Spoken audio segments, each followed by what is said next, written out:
Hello friends, Ranjan English tutorial में आपका स्वागत है। आज हम लोग देखेंगे पोएट्री सेक्शन 12th का। सबसे पहले देख रहे हैं चैप्टर किसके द्वारा लिखा गया, चैप्टर का नाम। सबसे पहले टोटल 12th का पोएट्री सेक्शन में हम लोग देख रहे हैं टोटल 10 चैप्टर है, जिसका यहाँ पे पोएट्री और उसका पोएट का नाम लिखा हुआ। जैसे पहला है sweetest love I do not गो, इसका लेखक है जॉन डन। आगे है सॉन्ग ऑफ माई सेल्फ, इसका लेखक है वाल्ट विटमैन। आगे now the leaves are falling fast, इसका लेखक W.H. ऑडेन। और to autumn John Keats. An epitaph Walter de la Mare है। और आगे देखते हैं, आगे है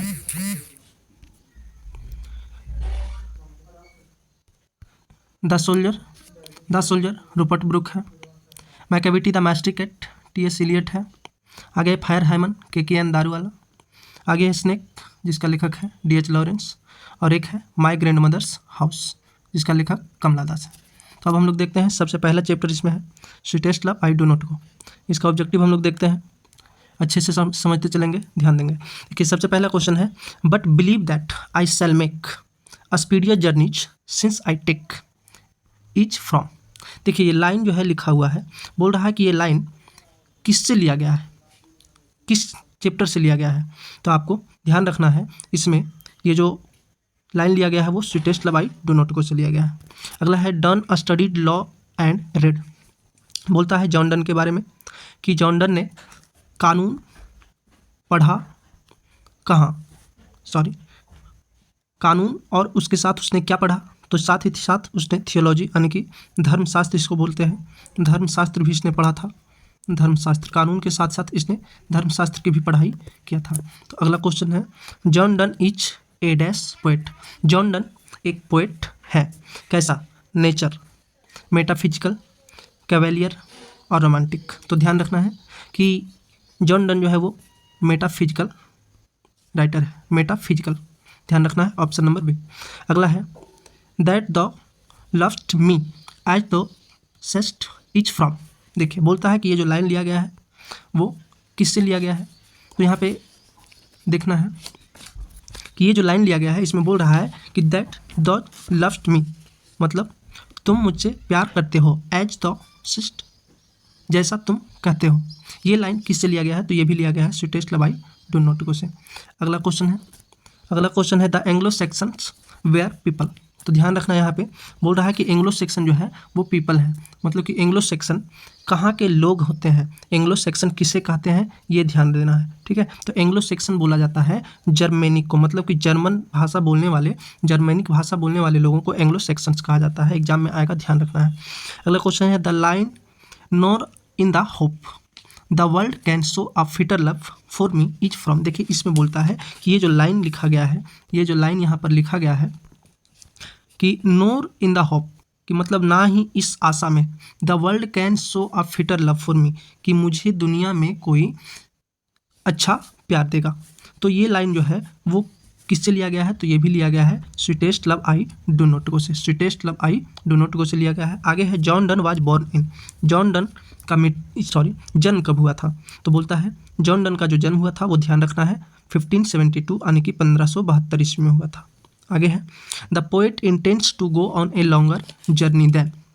पोएट का जो है वो एक इरादा है लंबे जर्नी पर जाने का, किससे, मतलब कि ज़्यादा, तो ये जो है किससे दूर, किससे ज़्यादा, तो ये सन से भी ज़्यादा, ठीक है, ध्यान रखना है, उसमें सन से ही ये तुलना किया जाता है। आगे है मैन्स पावर इच। मैन की पावर क्या है, मानव की शक्ति क्या है, तो उसमें बताया जाता है कि मैन के पास कोई पावर नहीं होता है। मैन जो होता है, मैन के पास पावर जो है वो वीक होता है, तो ध्यान रखना है। John done died in. John Donne का जो है वो मृत्यु कब हुआ, तो ध्यान रखना है कि जॉन डन का मृत्यु कब हुआ था, 1631, 1621, 1602 या 1615 में। तो ध्यान रखना है कि इसका जो मृत्यु हुआ था वो 1631 ईस्वी में हुआ था। आगे है sweetest love I do not go is written poet by. बोलता है कि sweetest love I do not go लिखा गया है या पोएट है, मतलब कि किसके द्वारा लिखा गया है, या तो फिर ये इसका पोएट कौन है, तो D.H. लॉरेंस होगा, कमला दास होगा, जॉन डन होगा या वाल्ट विटमैन होगा। तो ध्यान रखना है कि इसका लेखक हो जाएगा जॉन डन। आगे देखते हैं, आगे बोलता है कि हुच साइंस are like wind in the high seas. बोलता है कि किसके चिन्ह जो है वो like wind in the high seas, high seas में किसके चिन्ह जो है वो वाइंड के समान है, हवा के समान है, तो ये भी ध्यान रखना है, ये हो जाएगा जॉन डन। जॉन डन होगा।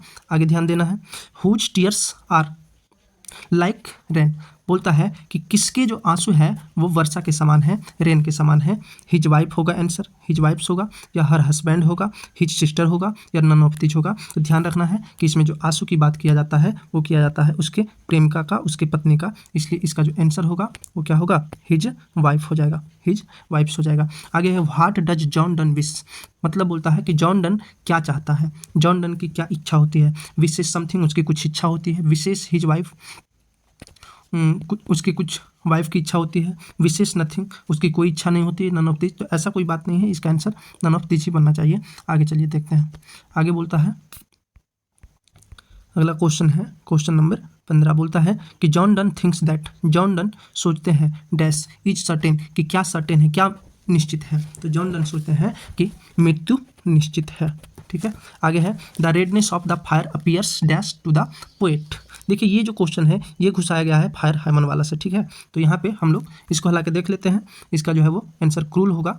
ठीक है, लेकिन ये जो घुसाया गया है वो फायर हाइमन से लगता है घुसाया गया है, जहाँ तक कि हमें लग रहा है। आगे है John Donne is going to dash leaving his wife behind, बोलता है कि जॉन डन जो है वो जा रहा है अपनी पत्नी को छोड़कर, अपनी वाइफ को छोड़कर। कहाँ जाता है, तो वो जा रहा है कहाँ, वो जर्मनी जाता है। ठीक है, तो ध्यान रखना है कि जॉन डन जो है वो कहाँ जाता है, जर्मनी जाता है। आगे है question number 18, dash wants to gladly accept death, मतलब कि खुशी खुशी कौन मृत्यु को जो है वो एक्सेप्ट करता है। तो ये टी.एस. इलियट होगा, वाल्ट विटमैन, जॉन डन या जॉन किट्स। तो ध्यान रखना है जॉन डन का ही बात होगा कि जॉन डन जो है वो खुशी खुशी मृत्यु को एक्सेप्ट करता है। आगे बोलता है एक्सेप्ट का मतलब कि स्वीकार करता है।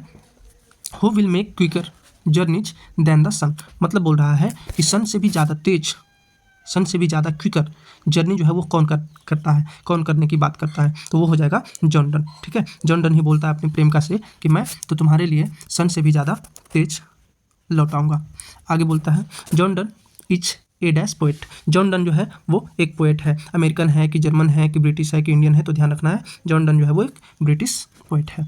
अगला है John Donne wants to go away because he is not tired of his dash, बोलता है कि जॉन डन जो है वो चाहता है जाना दूर, वो जॉन डन जो है वो दूर जाना चाहता है क्योंकि ही is not tired of his, अच्छा वो दूर जाना चाहता है लेकिन वो कहता है कि मैं नहीं थक नहीं गया हूँ, तुमसे उब नहीं गया हूँ, इसलिए मैं तुमसे दूर जा रहा हूँ, ये नहीं सोच करके कि मैं तुमसे उब गया हूँ। तो ऐसा जो है वो टायर्ड ऑफ किसके लिए कहा जाता है, किसको वो कह रहा है कि हम तुमसे नहीं उब गए हैं, अपने फादर को कहता है, ब्रदर को कहता है, सिस्टर को कहता है या बिलव्ड को कहता है। तो अगर आप पढ़े होंगे पोएट्री तो आपको पता होगा कि वो अपनी प्रेमिका से बोलता है जॉन डन कि मैं तुमसे दूर इसलिए नहीं जा रहा हूँ क्योंकि मैं तुमसे थक गया हूँ, तुमसे उब गया हूँ, तुम्हारा प्यार अब हमें नहीं चाहिए, बल्कि वो बोलता है कि मैं कुछ काम के वास्ते जा रहा हूँ, ऐसा बात मत सोचना कि मैं तुमसे दूर हो रहा हूँ। ठीक है, आगे है John Donne was the pioneer of a new kind of lyrical and satirical verse called, बोला जाता है कि जॉन डन जो है वो एक अग्रदूत था। पायनियर का मतलब जो सबसे पहले करने वाला होगा, अग्र कह सकते हैं। Of a new kind of lyrical and satirical verse, मतलब कि व्यंग्यात्मक और गीतात्मक रूप से जो है वो कविताओं को रचने वाला वो जो है एक पायनियर था, एक अग्रदूत था, एक सबसे पहले व्यक्ति हुआ करते थे। तो ये मतलब कि ऐसा जो होता था लिरिकल एंड सैटिरिकल वर्स जो होता था तो उसे क्या कहा जाता था, उसको मेटाफिजिकल कहा जाता था। ठीक है, इसको क्या कहा जाता था, मेटाफिजिकल कहा जाता था। तो ऑप्शन नंबर बी बन जाएगा, ऑप्शन नंबर आपका बी बनेगा। ठीक है, आगे देखते हैं, बस यहीं तक के है क्वेश्चन आपका। टोटल 22 क्वेश्चन था इस चैप्टर में। तो हम लोग आज देखे हैं sweetest love I do not गो का फर्स्ट चैप्टर जो है पोएट्री का, और विशेष आप लोग को फिर मिलते हैं अगले वीडियो में। धन्यवाद।